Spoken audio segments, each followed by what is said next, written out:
This is episode 151 of Zen and the Art of Real Estate Investing with my guest, Loren Jacobs. Loren is the co-founder of Arrows Capital Group, where they are committed to placing people at the forefront of investments with a strategy designed to have a meaningful impact on the communities that they engage with. Loren, welcome to the show. Thank you very much, Jonathan. Very excited to be here. I can tell that you've done that intro a few times. That was awesome. I wasn't practicing for yours, but I have done my own for a while since you are episode 151. But yeah, I'm glad you're here. And I love talking social impact and investing. So let me get your take on this to start. Do you think that there's some view out there that you can't make money in real estate and also have a social impact? I absolutely think there is. I think there's a lot of stigma out there that as soon as, quote unquote corporate buys or takes over or private equity or, whatever it may be. Yeah. We kind of get stereotyped in that category, and that typically has a negative stigma along with it. And sometimes rightfully so. There are a lot of stories out there where big company will come in and churn everybody out, lay over their new systems and roll on, sometimes for better, sometimes not. Yeah. We've seen some of that firsthand. And all too often what we find is that a lot of these investments for a lot of big firms are nothing more than numbers on a 2D spreadsheet. Yeah. And we like to look much deeper and ask ourselves the question during diligence, during our business plan development and that acquisition stage is, how are all these decisions affecting the people behind the spreadsheet? We're talking about real lives. We're talking about people's jobs, their livelihoods, where they lay their heads down at night, perhaps seniors in a senior care facility. Yeah. There's a lot of people that are impacted by these decisions we make. And we are firm believers that you can prioritize both a return and prioritization of the people whose lives are affected.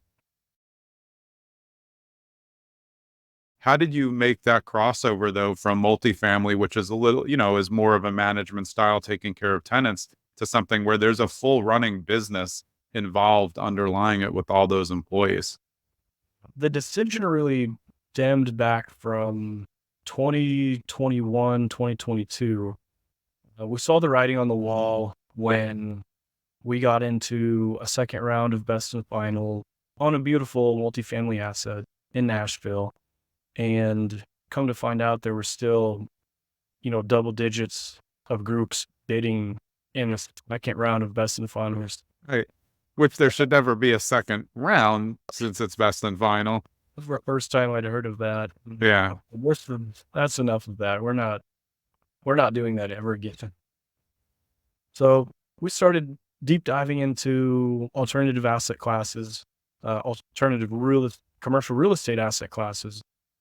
We looked at, storage, at parks, at car washes. We went pretty deep down the car wash rabbit hole, and lots of great asset classes, pros and cons to all of them.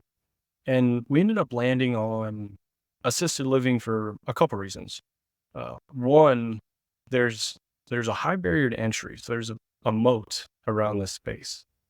But yeah, which will detract on the whole best and final situation. Yeah, right. We're bidding typically against ourselves, maybe one or two other groups on a high, marketed brokered opportunity. Yeah. But two other reasons, one being we knew an operator in the space that was very successful and very willing to mentor us, if you will, allow us to be a mentee, to watch and learn, look over the shoulder, answer any questions we had, kind of hold our hand as we learned, educated ourselves and got started with space. And third is, we're really able to expand on our mission. If people aren't laying their heads down in this place at night, that you're owning and operating, you don't have as much of an impact, an ability to positively impact their daily lives, with a car wash, with storage, for example. Yeah. You're not making a massive difference in someone's life if their car is dirty or clean.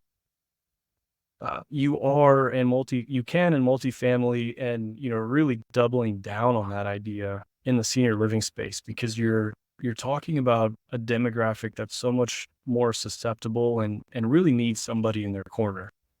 And the unfortunate reality is that there's starting to walk some of these facilities and going on diligence and site tours. There's a lot of ugly stuff going on behind closed doors. And so that's really become what our mission has morphed into, to take as many of these facilities and just improve the operations, improve the culture of the staff, improve the ability of this asset to deliver high quality care to residents that deserve it. Yeah, I think one thing that people forget also is it's not, you have your employees, like we were saying, and then you have your residents, you have yourselves owning and operating the business. But if you're running assisted care really well, it's the people who had to put their family there that gets the peace of mind that is, you can't quantify ever, because it's so hard for somebody to decide, hey, I have to put my parent in assisted living, or somebody has a physical limitation, that that's also not going well. Like, how, I don't know how anybody gets through that.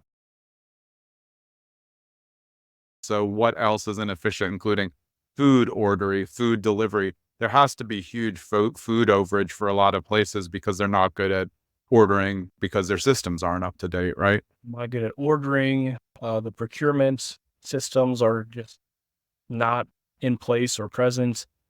Food waste is a big one. Are they over preparing meals? Are they, what are they doing with leftovers? Are they utilizing leftovers? Where are they getting food from? So there's a lot of opportunity for somebody to come in who's willing to systematize operations, has the ability to systemize operations.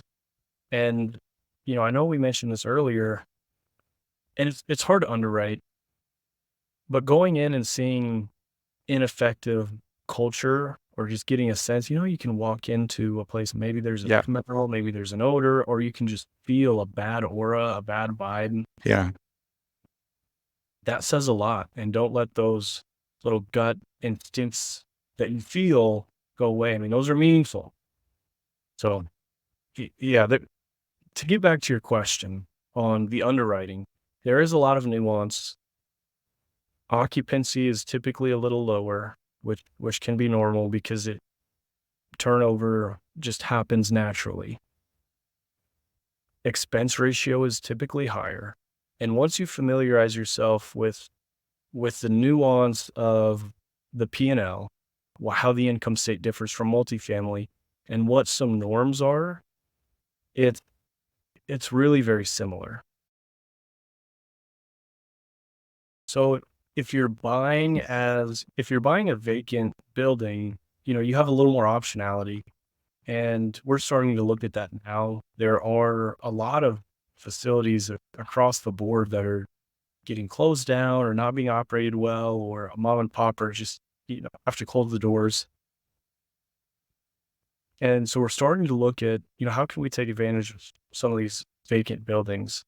And in our business model, it typically makes the most sense to acquire them at a discount and just roll the same operations back out with, our improvements and efficiencies layered on top.